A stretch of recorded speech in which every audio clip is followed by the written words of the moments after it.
So welcome to Gaming is Other and Snacks. Yes, my name is Terry Romero, and I like role-playing games. I am part of Nerd NYC. We run a little con called Recess a couple times a year for many years. We haven't done one in a long time. I don't know what we're doing. So yeah, I also help out with Games on Demand at Gen Con. Maybe you saw me there last year, or the year before. Also, I'll be at Origins as well. And my favorite game, I do a lot of horror role-playing games. Yay! So I'm Mark Diaz Truman. I'm the lead designer for Magpie Games with Marissa Kelly, who's over there. And I also am the systems lead for the Firefly RPG from Margaret West Productions. In addition to designing games, I'm also a community organizer and social entrepreneur. I do a lot of weird, like, outside community service kind of stuff. And I live in Albuquerque, New Mexico, finally, now that I moved from Boston. So you'll see me around, but less out here on the East for the next couple of years.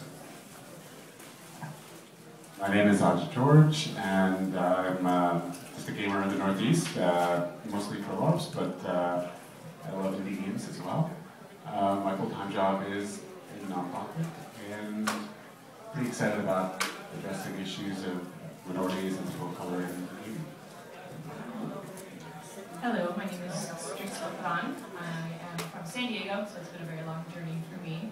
I'm a full-time PhD student. I write academically actually a lot about LARP and gaming and the fabric of the community itself. It's a little hard to read, so okay. I've been gaming for a pretty long time, at least half my life now. LARPing almost just as long, and something that I'm very passionate about, obviously, and I'm dedicating lots of academic time to it. And I think I really love this community, and I'm here to help out, so. I'm Misha Bushyager, gamer, geek crafter. My full-time job is database analyst, which has absolutely nothing to do with gaming unless you're doing a really crunchy system, in which case I've designed some stuff there. I'm mostly a player. I do a little bit of GMing, not so much of designing, but I like designing.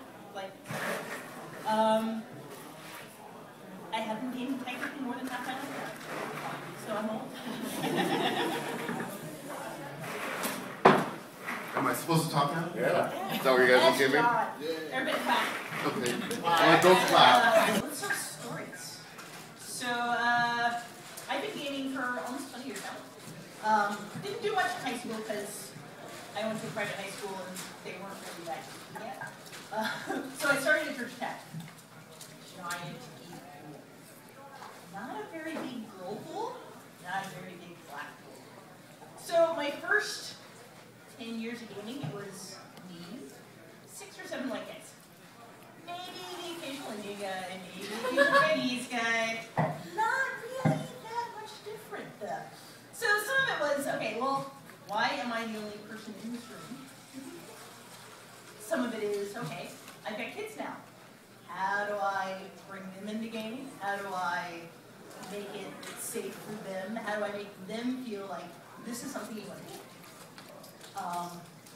And one of the best examples of that I've had recently is we were play testing Fight Fire, which is a pity attack. Daniel Levine was running it, and so we were playing in Baltimore. So if any of you knows anything about Baltimore, it's 70–80% black. So it was like, but it was the first time that when he had pulled down, stock photos of, okay, like this is the people we're going to pick from, and he was trying to design a con game. So it was the first time when I looked at a board of people to pick from where it was, hey wait, these people are like me. And that was a very powerful moment. I have so many stories to tell about this. Yeah, but you're stay focused. So, like your daughter, I am biracial Mexican-American. I often struggle myself with what am I. Sometimes I can pass as white, and sometimes I very much do not pass as white. And so there's actually a different language that white people use when they assume everyone is white. And I found this out by accident. Really fun. But as far as gaming goes, kind of like Misha, I started out with dudes, and I was the only girl, and I was the only one who was brown. And it went very, very badly. It was very traumatic, actually. I shared the larger story of this on G+ earlier, so look me up and you can read it later. But essentially, I became an object and not a person in this story. I was a plot point, and I was something for the other players to play with, but I wasn't allowed to actually have any sort of control or sovereignty over my character. And I don't know why, but somehow I stuck with this. Here I am. But the issue that I want to bring up as far as othering and character sovereignty is that it's really easy to go, hey, you're different, you should play a different character. Because it just makes connections in our heads. The human brain is like that. What I would heavily suggest is stopping for a hot second and being like, why do I want to put this person in this particular character role? Throughout my gaming career, I've been pegged as being very different. And so I end up in roles who are constantly outsiders. And you know, that's okay for a little while, but you get tired of always being on the outside. And so when people say, well, why don't more people of color come and play with us, we don't understand. Well, we try, but then we're on the outside. And so my suggestion would be to just become more conscious of what you're doing in planning. You actually have to stop and think about it, because otherwise you're going to be oblivious and it's going to go right over your heads. Can I add a little quick thing for that? No. Then I won't? Okay, I knew you were going to say yes. Okay, anyway, just really quick, one thing that I've noticed a lot, to speak to something that you're saying, is in general, when people are, let's say, making characters, or like they're running games, they're making live characters, often what they end up doing is making live characters that are just them, right, in different wigs, for the most part, so people don't necessarily think too much beyond themselves a lot of times, and sometimes it's not an issue, but especially with the things we're talking here, it becomes extra problematic. So it's kind of like a symptom that's already there, and it's just kind of getting worse in a lot of ways. Great. I'm not going to go with stories. In fact, I plan to build off something Strick said. She was talking about coming to the community and feeling like, are the roles that we're always assigned, or the roles that are given to us, always others, and always on the outside. And that is deeply difficult to deal with, to always feel that you're always in the periphery, and your place is no more but a sideline character, or a sidekick, or an extra for somebody else's story. Yes, the villain. Or the villain, yeah, for sure. The literature sort of speaks of that within the fantasy setting, or sci-fi setting, horror setting. And so some of the efforts that Mark and I started talking about it, and we built from there. Terry jumped in, and all of us have just kind of, we've all been feeling this, and so it's just sort of a voice that's spoken out to all of us to do something about this. One of the ideas that I've come up with is something that you guys will see tomorrow, where a number of us will be wearing non-Western clothing. And this, there's many goals for this, but one of the goals is to not feel on the outside, to feel part of the mainstream, to show that the clothing, that normal clothing that is non-Western clothing can be normal clothing in the context of a Western setting and of a co-op. And that this is a controversial stance, and I understand that there's been some arguments and disagreements or debates about it, which is actually incredibly healthy. I'm very happy about that, and I think it's very positive to engage whether this is the right action, or if there's different actions that can be taken. I'm not tied into one path, but I want to start a conversation. And I'd be really interested in having people come to talk to me. I know Strix also has a similar viewpoint. We debate this very strenuously. So if people want to hear and understand why we feel the way we do about this non-Western initiative in terms of clothing, we're really happy to go into it. Part of it is really about disrupting the narrative, disrupting the expectations, and forcing people a little bit outside their comfort zones from both sides. That said, one thing that does cause a little difficulty for me is to not take action at all if you don't agree with the position. So it's totally fine to disagree with not wearing Western clothing tomorrow, or the initiative in general. But what would be awesome is for constructive feedback. Say, okay, this is maybe not my thing, but let's take another step forward. And Mark and I were talking about it, all of us actually were talking about it last night, and Mark came up with a great phrase, which I think was, action and reflection. Because if you simply reflect and say this is not the right way, and you're frozen in action, that helps nothing. And I think often we are paralyzed into inaction because there's constant debate and arguments within the ranks. And I think debate and argument within the ranks are great, but we need support. We need people to take action. We need our allies who are part and interested in the community to do something with it. Whether it be the clothing initiative or whether it's something else, please be part of that effort in some form, whether you take steps in some form. So, hold on, I want to underline that because there's a lot of huge things in what you said, right? Sure. So, a lot of people tend to come to these sort of panels looking for magical solutions, right? They come in, they're like, are we going to solve the race thing already? Are we post-racial yet? What's going on? Oh God, okay. So people come in with unrealistic expectations, right? And they come and say, give me just the answer. But here's the thing, even everyone up here on the stage don't all agree on what the answer is, right? Everyone has different opinions, and they're probably all valid in different ways, it depends. Now the thing is, ultimately we don't know what's gonna work, and we're not gonna find out about it by just debating and keeping ourselves down and criticizing and being extremely negative. We need to do things, we need to measure those things to see what's working, try a diversity of actions, and then build on it. Yeah, and I come from nonprofit. I'm director of operations for nonprofit. Our nonprofit's been around for 17 years. I've been in the position of director of operations for 6+ years. We have failed, and we have failed greatly many a time. But the point is that we keep on trying, and we're in the trenches working day in and day out. Sure, go ahead. What's the name of the nonprofit? It's the Sean Development Insurance Project. I can talk to you about it later.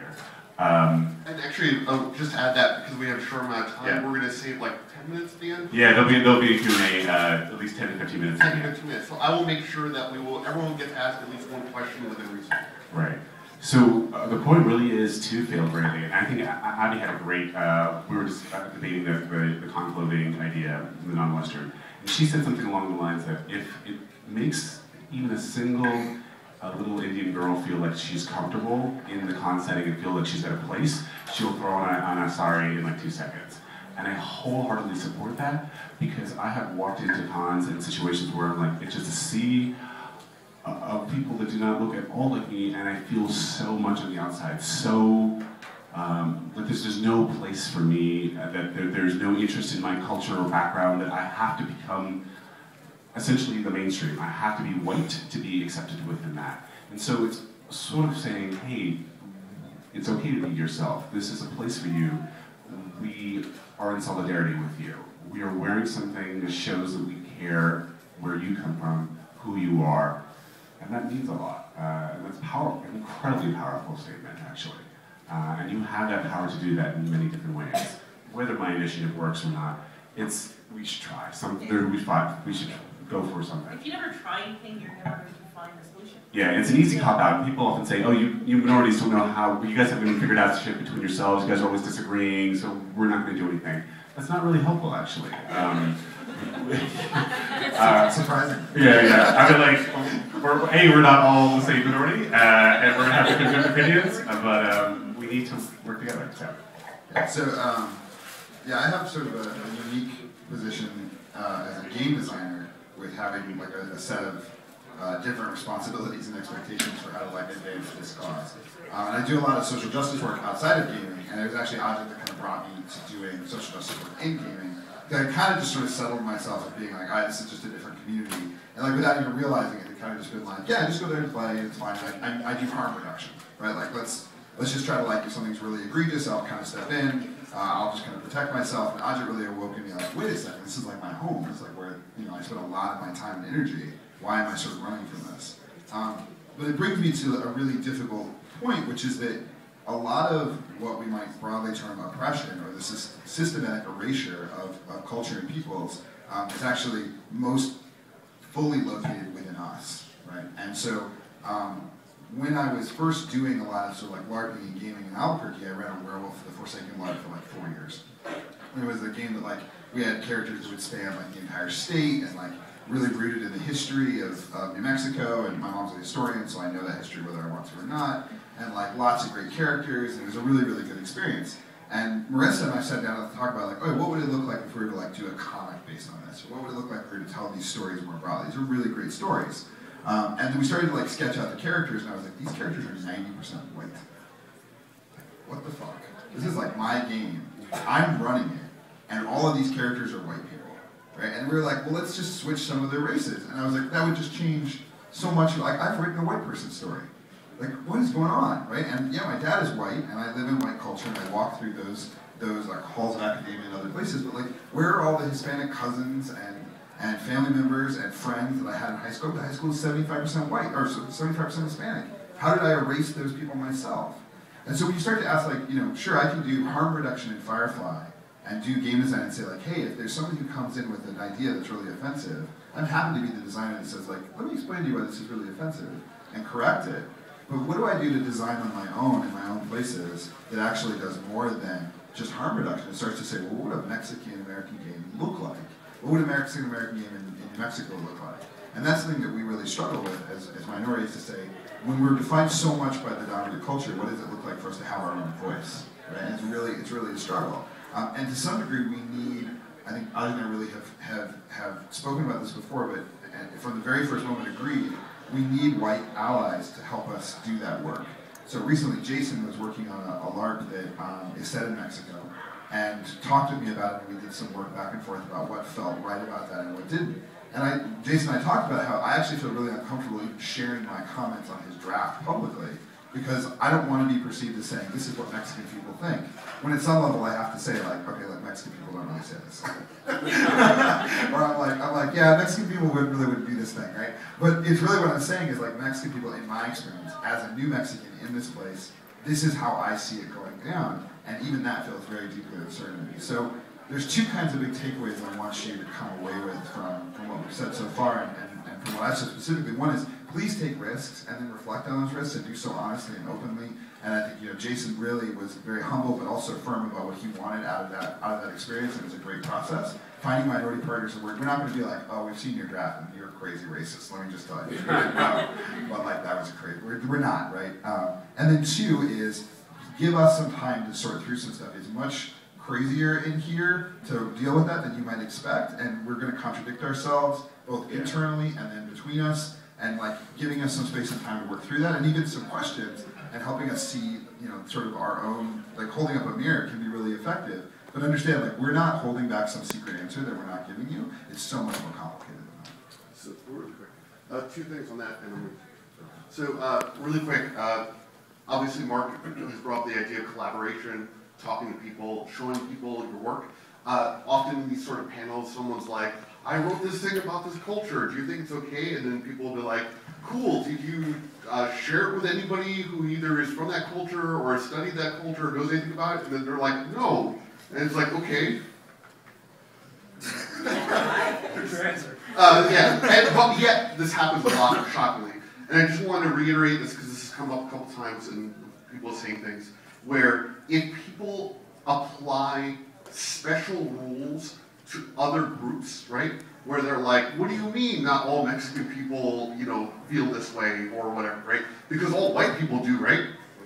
Right? If you have separate rules for white people versus other people in terms of group dynamics and what it means to be a human being, there might be a problem. So I'm actually working on a Fate version of John Wick's Wicked Fate, which is about races and reinventing the Pathfinder races. And John basically wrote a game about racism. Like, all 10 races in the game are like, no, we hate all the other races.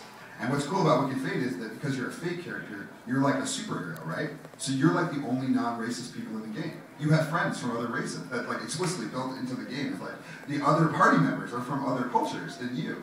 And like, I've really been wrestling with like, okay, what does that mean to play in that environment? How does it work? But like, yeah, it's like really hard to do this work. And so like, we appreciate that. And we're gonna be forgiving in terms of, and not all of us, but we try to be forgiving in terms of that. But it starts with being like, yeah, let's talk to some people that might be from that culture. So if you know any orcs, you should send them away, because I'm like really interested to talk about orc culture and figure out how to like represent it well. At the same time, if you're a designer and somebody comes up to you and says, you know, hey, I read your work, you know, got this problem with X part.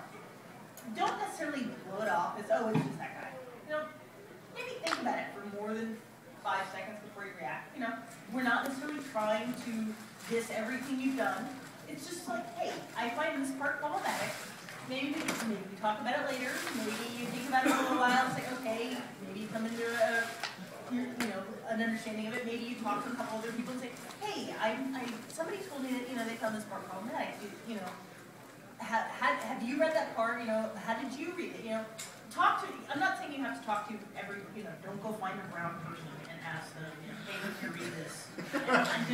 I'm not saying that. It's like, my brown friend over here says it's okay. No, that's not what I'm saying. You'll get that from time to time. Yeah.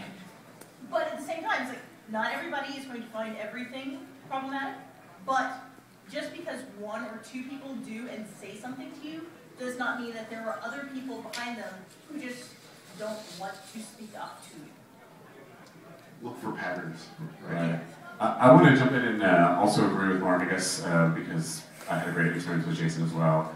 I wrote pretty vigorously that I thought that we needed white allies to push the cause. And by the sake of being minorities, we will always be the minority, and our voice will always be quieter. And so therefore, the platform to express our ideas and express the needs that we have come equally from our allies. And I don't know whether, Jason had already had this game playing around, but he tossed me his Cthulhu Dark and he said, hey, can you proof this? And it was really powerful for me. Like, I just really enjoyed reading that scenario.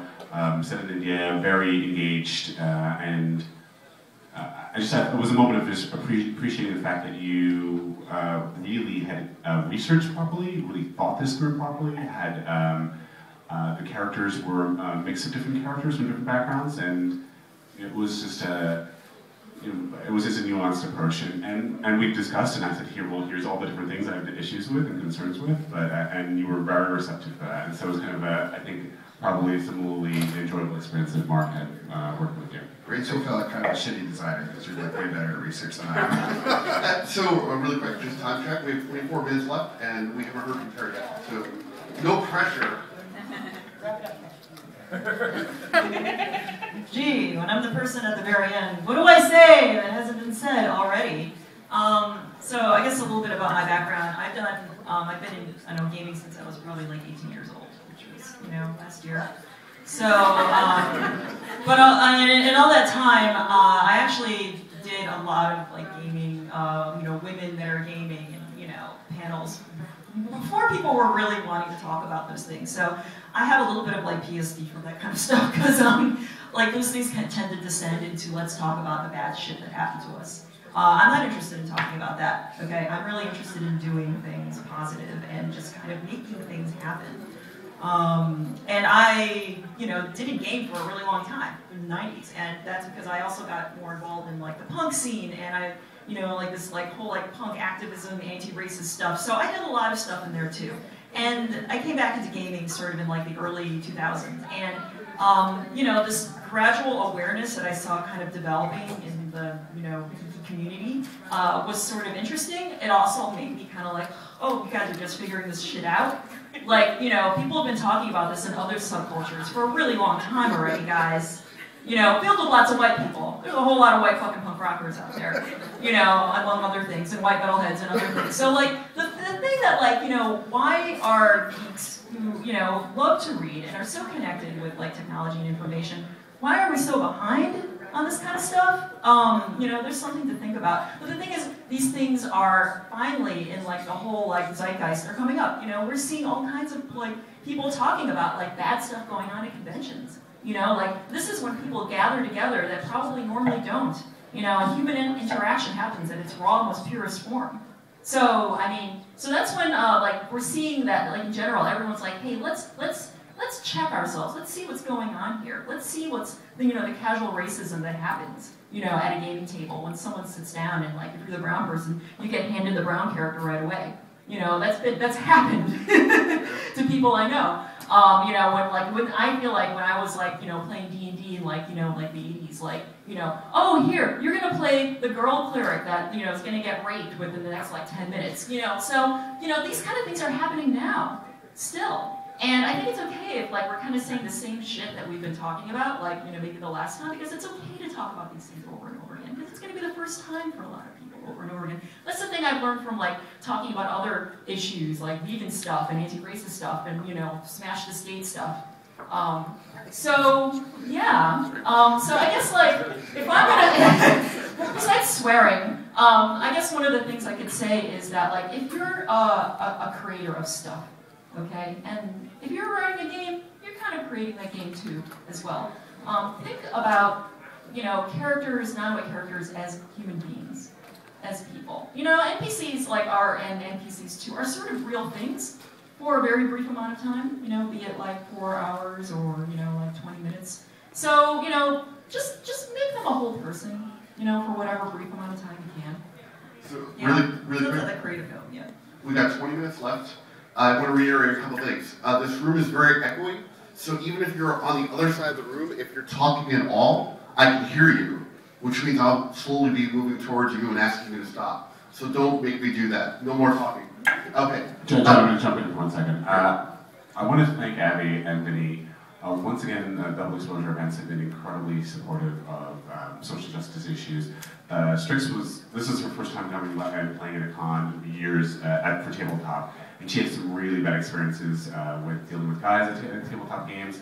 And I was like, you have there's no worry here. Like, Abby will fucking castrate any guy who gives a shit. I think those were my exact words. Whoa. Abby, is that on the record?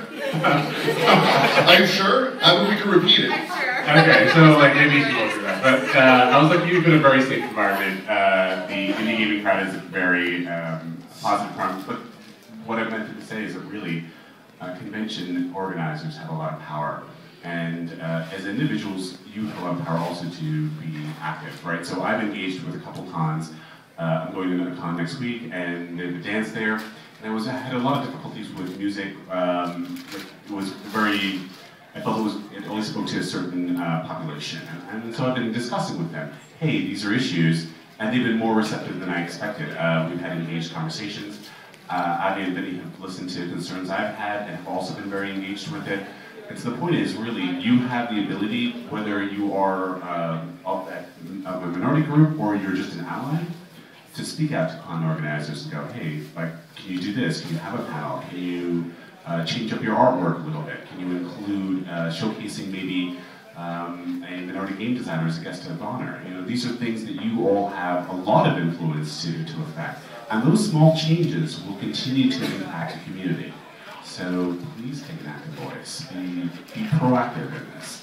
And don't just look to us to lead it. I mean, we will do obviously we care about it, but we are in the minority, and we need our allies to be very active and strident in affecting change. Great. So we want to maximize the time we have. So I think, and feel free to disagree, and tell me what you guys would prefer. It would be great to hear from each of you something you would like to see happen or change, right? It doesn't matter how big or small. See something happen or change. I mean, Ajit kind of touched a little bit on how conventional organizers can be part of that, right? I also want to reiterate before we start that, so you guys have a little bit more time to think.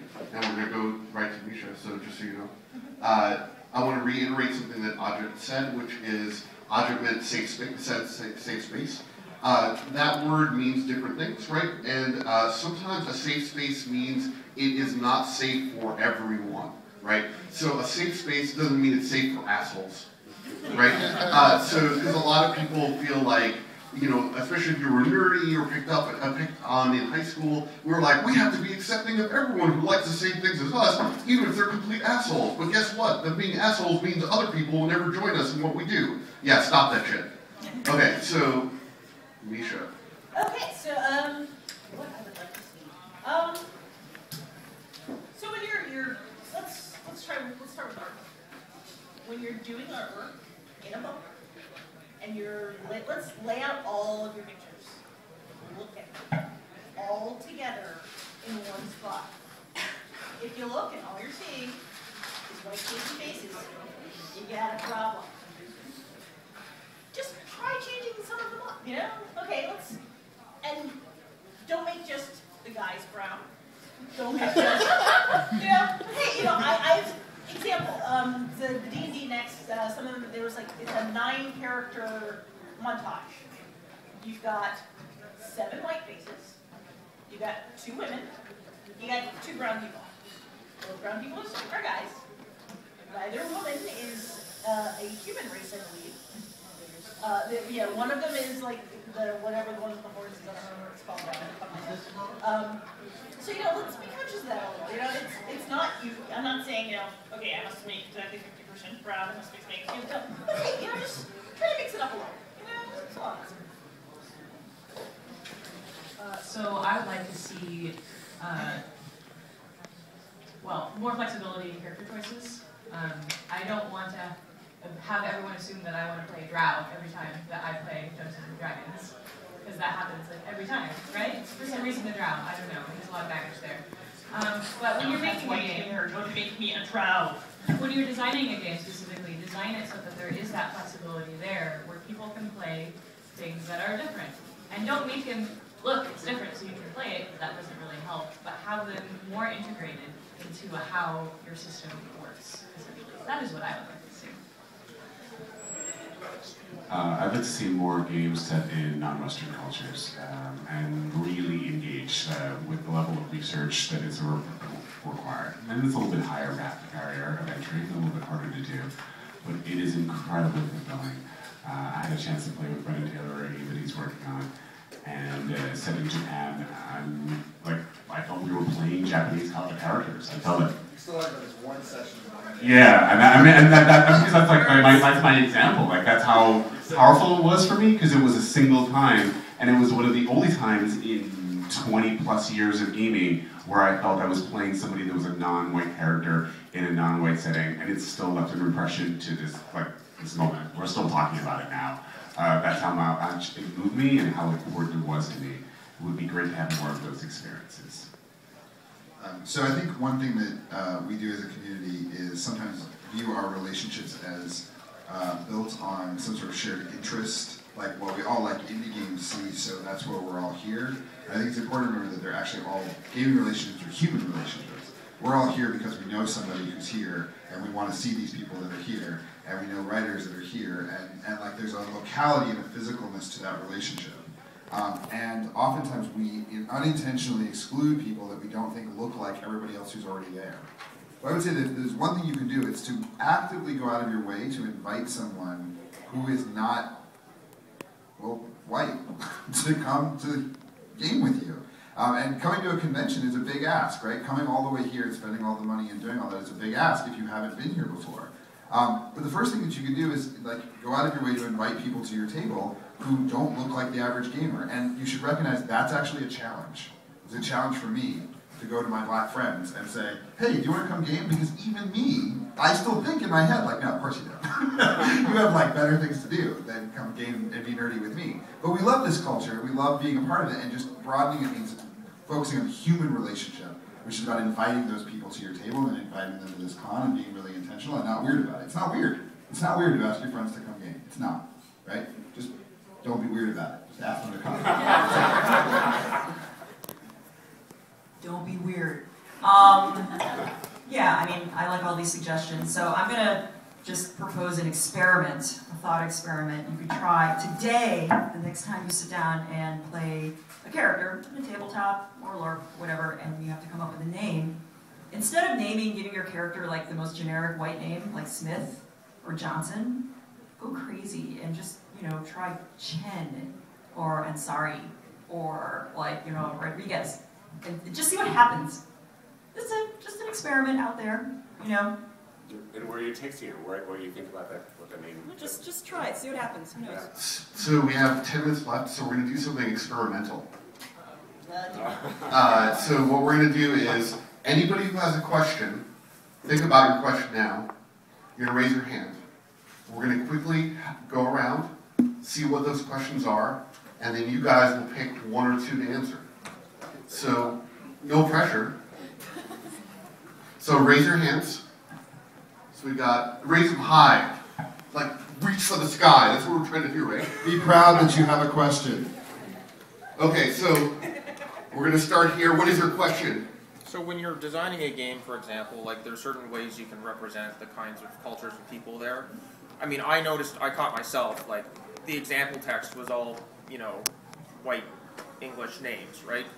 But like, what other tools might there be other than just names? Like, is the only time I can bring culture into my game in examples, or is there other things that I should be thinking about?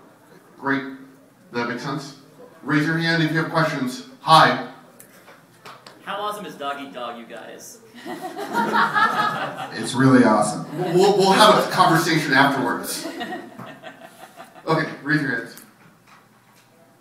So, issues of appropriation, is there a point at which it's not cool for me to make a game about something? Raise your hands. I have like 7. Can I just ask you guys later? Is there a better Yeah. Let me why don't you ask the main one that's burning right in your mind so that other people can hear it too. Okay, so can I just like split this into two? Okay, you guys choose. Number 1, how do you deal with being representative of your race?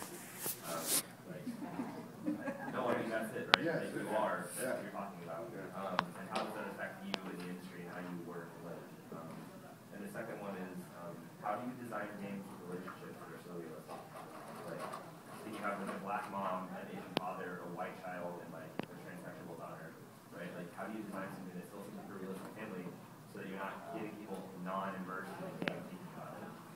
Sounds good. Cool. Hands.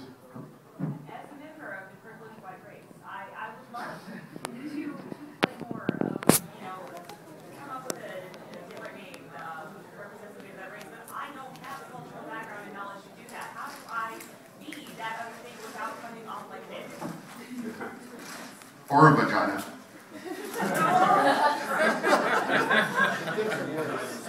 Mine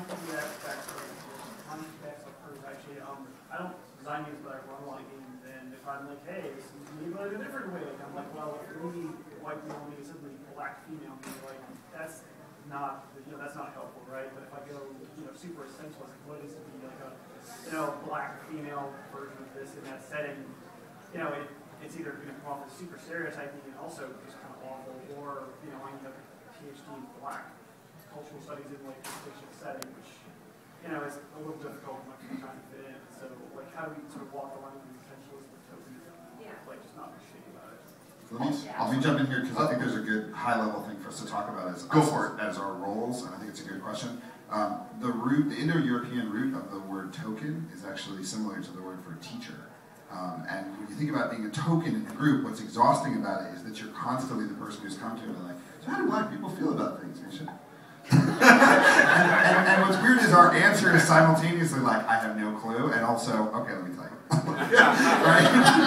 And it's like halfway between. So what I would say is we're always available for questions, but we may not have the answers, and we may not have the patience in that particular moment to have the answers. And I think if you're treating us as people with a knowledge base rooted in our experiences, that's wonderful. If you treat us as like these avatars of blackness and Latino, that's Terry. Terry is the Latino avatar, not me. Then it's disingenuous for you to assume that you can represent your race. Exactly right. So the goal here, right, I think, is that even in the answers we're about to give, we're giving our experiences, but we're here to answer questions and engage in a discussion that's based in us both being human and having a different set of experiences. And I think that as long as you really keep that in mind, there's no question that is like fundamentally offensive. There's no question that's a waste of our time. But just understand that being a teacher is a role that we're taking on that's tiring, right? Just like being a teacher in public school is tiring, or being a teacher at a particular skill is tiring. Great. So we have 8 minutes, which means that we'll go down the line, and which any of these questions either speaks to you, or you feel like you have a good answer, or whatever you'd like, go for it. Let's go with the resources. So you've got an entire, usually in your pocket, everybody here probably has a tool called a phone. And that phone is connected to the interwebs. On Tumblr, let's say Medieval POC is a great resource. It's Medieval People of Color. I think it's a she, actually. Could be wrong about that. Has gone through, and she's, every time they found they found images, so statues, photos, and sometimes they get written off as, well, that must have just been the way that particular ink aged. It's like, no, this is real. This is my job. This is what I research for a living. This is real. So that's great. It's like, so when you get those people who say, no, there were no black people in England, it's like, yes, there were. They existed. Here's 6 examples. Famous ones. Yes. It's a fire hose of a Tumblr. Yes, and it's a great Tumblr to follow. It'll take you 5 minutes. Read some of the articles. When you're Tumblr in general, Google+, there are lots of great streams out there of people talking. Black Girl Nerds is another good one. Or Therese, it's like, okay, these are the issues that we're having. These are the things that we're talking about. Listen in. I'm not saying butt in and be part of the conversation necessarily, but maybe just stop and listen to what people are saying. You'll find common threads running through these. These are the things that you maybe want to think about when you're designing a character or a game or a thing. This seems to be a hot button issue. Maybe I shouldn't use that word, that kind of thing. There's databases for, these are the most common names in these countries. These are the most common names in these countries. First names and last names. Look at birth name websites. They'll chart, popularity by year within different countries. It's like, okay, so I'm looking for, it's the 20s, it's Mexico. I need names, I need 20 names. Okay, these are the most popular 20 female names, these are the most popular 20 male names. I can make some match. So those are good resources as a start. Every minute that passes as technology evolves, you guys have less and less excuses. Also, there's a common thing being said right now that ties directly to what you're saying, which is, people when they say fantasy and then they want to excuse their racism, it's always history, right? But the thing that people like to say now is... It's not magic, it's not history. Yours look good too. But see us in I will be in the lobby probably around midnight-ish after my next couple of games. So if you want to come and chat, come find me. Really cool. Yeah. So to address your first question, am I a representative of my race? My instinctual answer is absolutely not. I'm a person, and I'm simply talking from my experiences and my frustrations and wanting to make the community a better place for everyone, but especially other minorities, because I know what it's like. As far as being up here and putting the target on my forehead and what that does for my career, besides being a PhD student, I also work in Hollywood. I'm a script doctor, and I do actually now a little bit of indie game development. I mostly do world building. And so I definitely have a mind towards doing things the right way as I perceive it, which is very inclusive, and women are not your playthings, brown people are not your playthings, and I have to put my foot down a lot. And so the way that I do that, though, is not to get super aggressive and mean and nasty, because no one likes that, especially from threatening brown people. So you have to begin to have a dialogue. It's really the only way. And so I've learned to dialogue. That's why I'm sitting right here. But you have to be careful because you have no power when you're me or when you're Ajit or when you're anyone on this table. And so it's really a delicate negotiation of pushing things forward. And what we find is that we run out of energy, we run out of allies, and we run out of time. And so it's very difficult sometimes to be this person who is brown and who works in creative endeavors that affect the community and still manage to not make myself an enemy of everyone else. Because the status quo, whether we acknowledge it or not, is very important to us. Anything that causes change upsets us.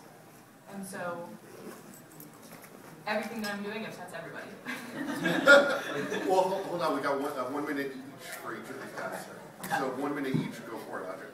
Yeah, I just want to actually also address that. I'm Director of Operations for a nonprofit. I actually am sort of a closet gamer, and that partially is concerns I still have with certain stigmas that the community has with the work I do or perceptions that they might have. And that partially comes from the fact that the community still has not evolved to the place where it reflects the majority of the mainstream society in terms of minority representation, a greater engagement of these issues. And I want to get to that place, and I've been working hard to merge the two parts of my life. But part of it is having more minorities involved, and so that's important to me. For your question, Jason, is there a place where cultural appropriation, am I getting understanding? That's a really complex one. I would say my instinct, I'm very, very aggressive about cultural appropriation in that I don't think it often comes into play as long as your treatment is decent and you're honest and genuine about it. If you maybe make a game like someone's very sacred ritual, and you kind of, once again, are you trivializing it? No. If you're really serious about it, I think if your purpose is to have a great game and to educate and to engage and to explore, I say more power to you, and do it. Go for it. And not everyone will agree, but that is. Yeah, I very strong. For a lot of people, intention is more important than complete accuracy. So, if your intention is good and you are doing the research behind it, most people will not be offended by the appropriation. And there's always going to be somebody that's going to be offended by something, yes, right? Yes. That should not paralyze you, and that should not freeze you from action. You will never have all the. There's never going to ever be a point where all minority people are going to agree on some things, but that should not freeze them from the. We do up here. We agree on everything. All right, so I'll address the appropriation issue also. So I think one good way of thinking about it is thinking about Sagas of the Icelanders. So like I won't run that game. I don't understand it. The culture is completely foreign to me. I don't think I could do it well. I've watched you do it from afar. You do a great job. I would feel really alien. It wouldn't work for me, right? And I think your answer to me, if I told you that, would be, well, read the book. It's got the things you need to do the job. Look at the moves, build off that, and go forward. Because Sagas is basically rooted in a very particular culture at a very particular time. And I would be nervous about it, right? But I would look at the book and we'll start to do that work. If your work does not provide that level of sort of comprehensive thoughtfulness about the culture, then be careful, right? If it does, awesome. And there are certain cultures, I know native cultures really have a lot of special rules around what's shared and what's not shared, and so that's like a case that comes up all the time for cultural appropriation. But like most cultures don't have that kind of level of secrecy and not sharing kind of things. The issue is whether you're doing it at a level that you can empower others to create well. And I think a lot of cultural appropriation in gaming is about, are you enabling people to do a good job with this and do well with it, or are you kind of creating a situation where you're setting up white people to fail? Like, you're putting them in a position where they're going to be like, I'm Asian, and Asian means I have a katana. You're like, right? And then you're kind of to blame for their further appropriation by not priming them well for what they would do. Stop spreading misinformation. I'm setting up white people to fail. And in addition to that, one thing I just want to say is that, like, all of these struggles are connected.